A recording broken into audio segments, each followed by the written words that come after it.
โอ้น้อยังบ่มีสิ่งใดจะช่วยไปมาต้องว่าแก้ไขไอ้ในบ่มามอ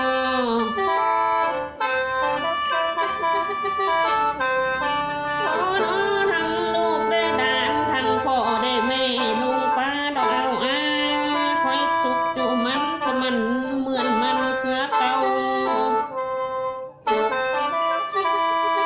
โอ้น้อนะเป็นสุขฉันอยู่ดูกระบุญเจ้าพระเนื้อหวังตาดำดำ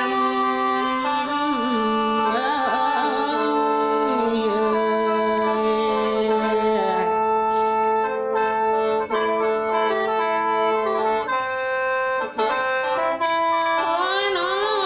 ยเอ้ยน้อนับแต่ไอ้มามือนี้เดือไอ้เป็นพ่อหางเดือไอ้เป็นพ่อไม้ตุนไอ้ตะเก่าจ้าในทอน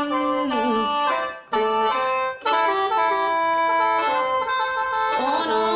ทางน้องนี่บ่ได้ตีพ่อหางบ่ได้ตีพ่อไม้ที่ของเก่าเข้าป่าอีสานแล้ว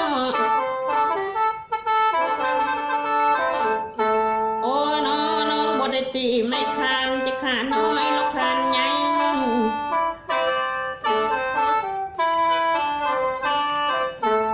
ว่าเด้บ่ได้ตีเตียนนายแนวใดดอกจักยางพี่ชาย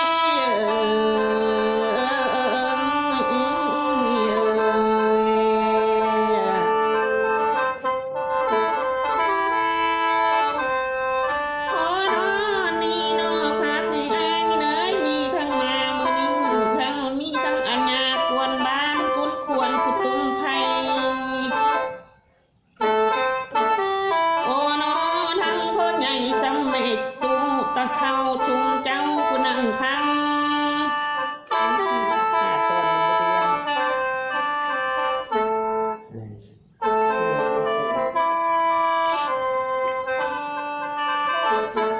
ว่าเด้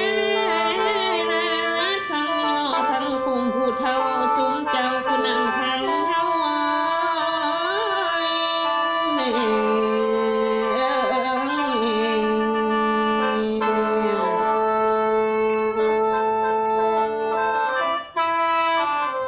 โอ้น้อพังให้ดีเนออัญญากวนบ้านกุนควรผู้ตุ้มไผไม่ตั้งเหนียวล้มหัวบกป่วยแสลงโอ้น้อนับแต่ไผบ่พร้อมสร้างบ้านสิบ่เฮือง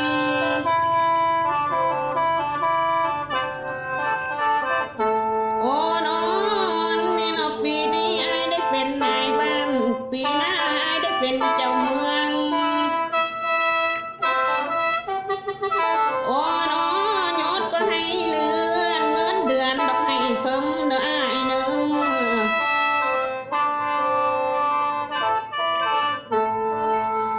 โอ้น้อคันว่าอ้ายนั้นน้องฝากคำท้าให้เท้าอวยหาได้แม่ฝากคำพญาให้พญาอวยหักเจ้าได้ทอนว่าเด้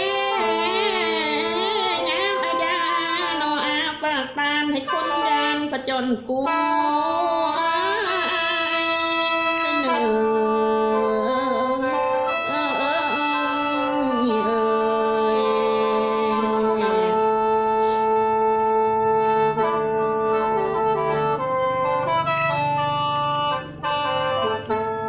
โอ้น้อ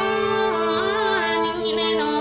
ยน้อน้อไอ้กูว่าวันนี้น้องสิอวยพรให้พรใส่ให้มีโช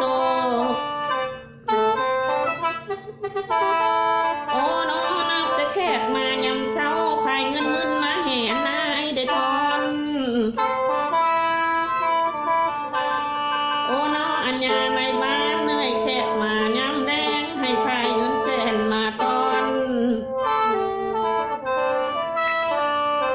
โอ้น้อเด้อว่าลูกเมียของอ้ายน้อไปมื้อเช้าขอให้ได้ขายดีได้นึ่งไปมื้อแดงให้คนมาทั้งใต้ทั้งเหนือมาซื้อสวย อันนี้แล้วให้มีทั้งเงินกีบเงินตาสิได้มาชูมือเต็มมืออังกระเป๋า